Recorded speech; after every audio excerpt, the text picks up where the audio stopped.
Hi there folks, I'm Ross Minton, this is Grow Your Own Life. As always, please like and subscribe, that would be amazing. And without further ado, I'm going to get to it. Basically, I want to talk about gardening terms that a lot of new gardeners struggle to understand, but really and truthfully, they're dead simple to get the hang of. And to be perfectly honest, in a lot of cases, they're kind of logical once you get the hang of it. Once you know a little bit about gardening, the rest of them just kind of fall in line. So a couple of my good friends have started gardening. I would normally go around and help them, but obviously in the UK at the moment we've got a lockdown, so social distancing, so I can't go around. So I've had quite a few video chats, and I've had videos sent me and comments on the WhatsApp and this, that and the other, basically saying, what do I do with this? How do I do this? What does that mean? This, that and the other. And then it kind of dawned on me that if you're new to allotmenting, if you're new to gardening, if you're new to growing veg, flowers, everything else, there's some terms that are on the back of seed packets and are on plant books and all that kind of thing can go straight over the top of your head. Things like potting on. If you've never gardened before in your life, what is potting on? And my friend, she didn't know this, she didn't know what potting on was, and I'd said to her, oh, they need to be pot on. And she was like, what? And thinking about it, she's perfectly right. If you haven't gardened before, you have no idea what potting on means. I know what potting on means simply because I had a grandfather that taught me about gardening, so the word potting on has been in my vocabulary since I was like knee-high to grasshopper. So anyway, potting on is when you have a plant in a small plot and it needs more space to grow, so you put it in a bigger pot. So you pot it on. And some plants you can pot on multiple times. If you have house plants, they will constantly be potted on until they get too big, and then eventually you either, get rid of them or put them in the garden or this, that and the other, blah, blah, blah.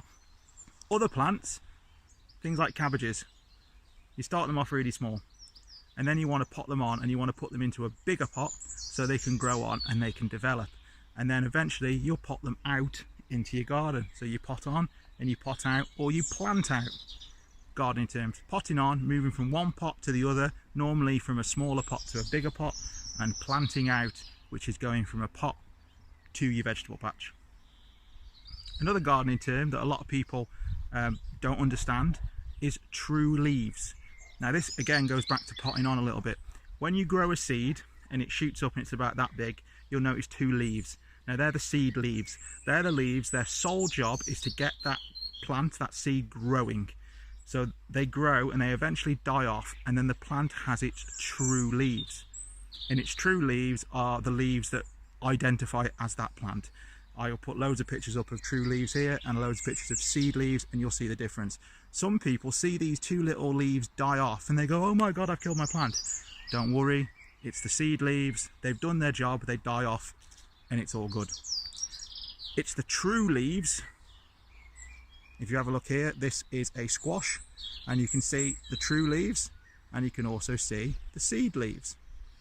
Now, don't worry about the seed leaves dying off, just wait for those true leaves to develop, and then you can pot it on or pot it out, because once the true leaves have developed, the plant is happy, it's healthy, and it's going to keep growing. So seeds, sometimes you'll see on the back of seed packets, there'll be the words that say, sow in pots, sow in trays, sow in cells, which is kind of obvious, you know what to do there. But then there'll be some packets of seeds, things like carrots, that will say sow direct. Now if you haven't gardened before, you might not understand what sow direct is, because at the end of the day, sowing a seed is putting a seed directly into dirt. So to sow direct could be anything. Well, no. In gardening terms, sowing direct basically means that that seed doesn't like to be moved. So you want to put the seed where you want it to grow. And again, this goes back to beginners, because a friend of mine, she had the issue with carrots. She sowed her carrots into little seed modules. Now there's nothing wrong with that. If you want to grow carrots, you might get a bit of a twisty root and this and the other. They probably won't be the happiest carrots in the world, but you will get carrots. But some people don't understand sow direct. So if it says sow direct, you want to sow it where it's going to grow. So for instance, carrots, you want to sow them either straight in the ground, straight into a big pot, straight into a trough, anything that's deep that the roots can go down and then the carrot can grow. So sow direct is sow where you want it to grow, and sow so you don't have to move it. Another term, pricking out. Yes, I know, pricking out. A lot of people me included, for ages I always thought this was picking out, but it's not, it's pricking out.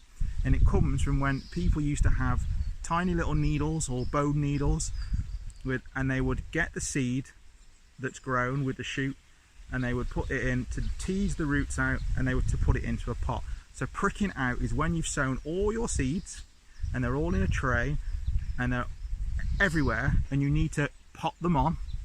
Remember that? You want to prick them out.